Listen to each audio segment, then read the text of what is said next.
Physical quantities basically जब हम किसी ऑब्जेक्ट की बात करते हैं, जैसे चलें इस बस की हम बात करते हैं, फिर इसका अगर मैस या फिर इसके अगर हम यानी वजन के अलावा अगर हम इसकी लेंथ के हवाले से बात करें, इसकी हाइट के हवाले से बात करें,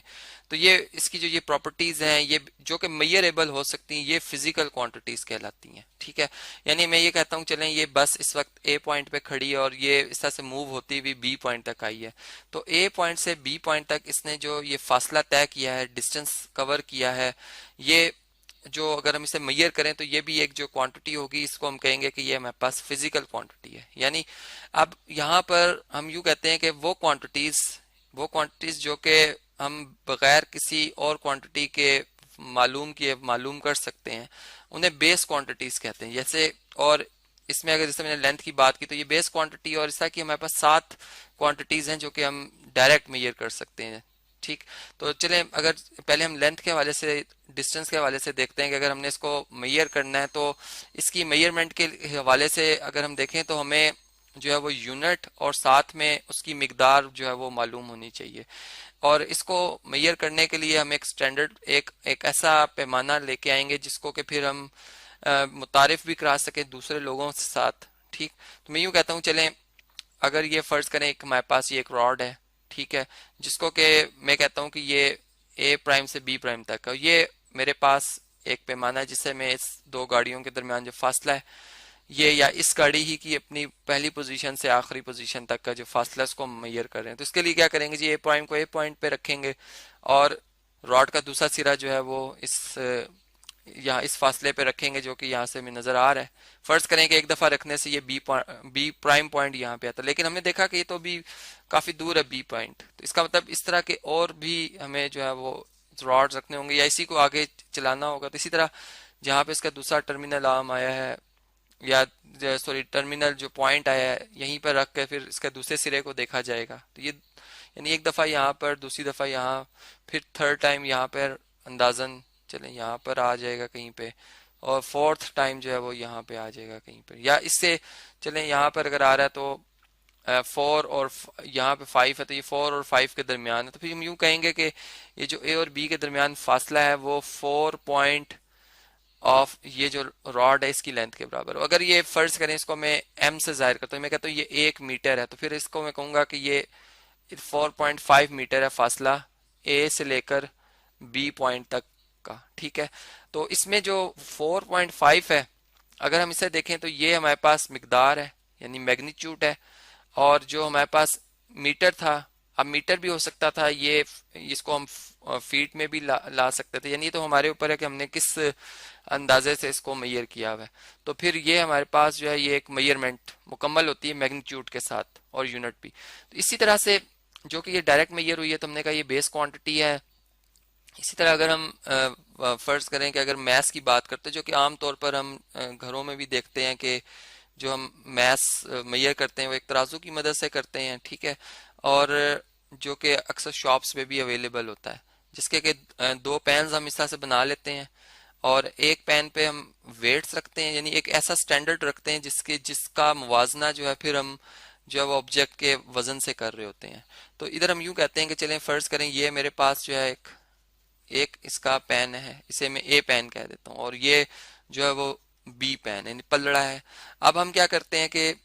कुछ स्टैंडर्ड बना लेते हैं, कोई ऐसा कि हमारे पास आयरन के ब्लॉक्स पड़े हुए हैं, हम ये कहते हैं कि ये एक ब्लॉक 1 kg को रिप्रेजेंट कर रहा है, और ये इस तरह के 2 हो गए हैं, अगर ये 3 है, इसी तरह फिर इसके हाफ के भी मुताबिक बने होते हैं। और यहाँ पर कोई भी ऑब्जेक्ट जो हम यहाँ पर जिसका के वजन जो है वो मेजर करने जा रहे हैं, ये वो ऑब्जेक्ट है। अब हम क्या करते हैं, इस ऑब्जेक्ट को अगर इस पेन में रखते हैं और इन वेट्स को 1 बाय 1 रखते हैं, और यहाँ पर एक हमारे पास इस तरह से नीडल होती है जो कि अगर जहाँ पे बिल्कुल बैलेंस हो जाए, फर्ज करें ये बैलेंस होती है इस तरह के 3 स्टोन्स को रखने से, और एक स्टोन 1 kg को रिप्रेजेंट करता है, इसका मतलब इस ऑब्जेक्ट का जो मैस आएगा वो 3 kg आ जाएगा। तो ये एक मेजरमेंट होगी जो कि डायरेक्ट मेजरमेंट है। तो इस तरह जो मैस है ये भी हमारे पास एक बेस क्वांटिटी है। इसी तरह से टेम्परेचर हो गया जो कि थर्मोमीटर से हम डायरेक्ट मेजर कर लेते हैं, ये भी एक बेस क्वांटिटी हो जाएगी। अब हम बात करते हैं कि अगर फर्ज करें मैं एक ऑब्जेक्ट है मेरे पास कोई, और मैं क्या करता हूँ जी कि इस ऑब्जेक्ट के लेंथ, ठीक है, यानी ये जो हमें एक फेस इसका नजर आ रहा है, जिसमें कि ये लेंथ और इसकी ब्रेथ है, अगर मैं इन दोनों को मल्टीप्लाई कर देता हूँ, यानी लेंथ और ब्रेथ दोनों बेसिकली बेस क्वांटिटीज हैं।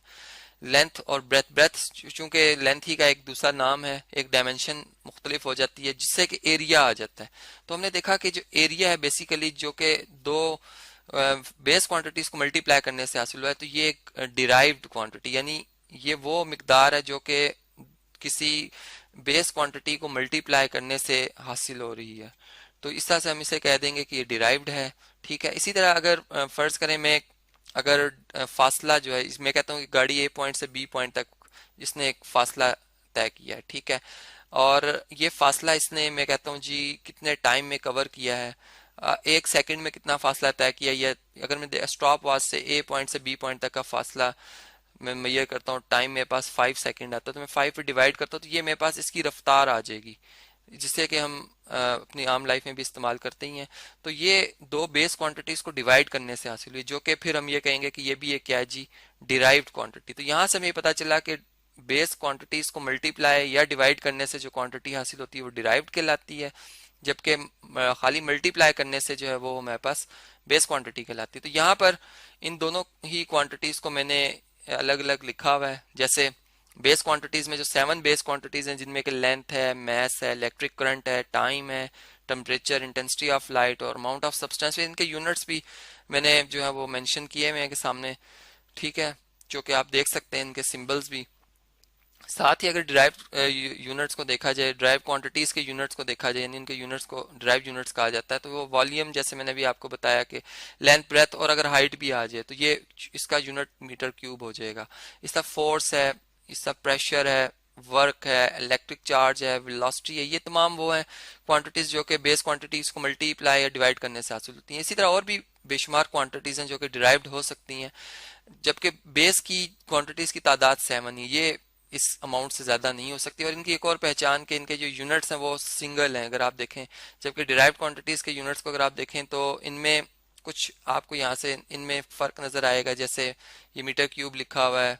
न्यूटन को अगर आप देखें तो इसके भी केजी, मीटर पर सेकंड स्क्वायर, इस तरह से भी यूनिट होते हैं। तो इस तरह हम इनकी पहचान जो है वो इस तरह से भी अंदाज़ा लगा सकते हैं। तो ये हमारे पास जी फिजिकल क्वांटिटीज़ थी जिनकी की डेफिनेशन भी हमने समझी और फिर इनकी दो टाइप्स को भी हमने डिटेल में समझा।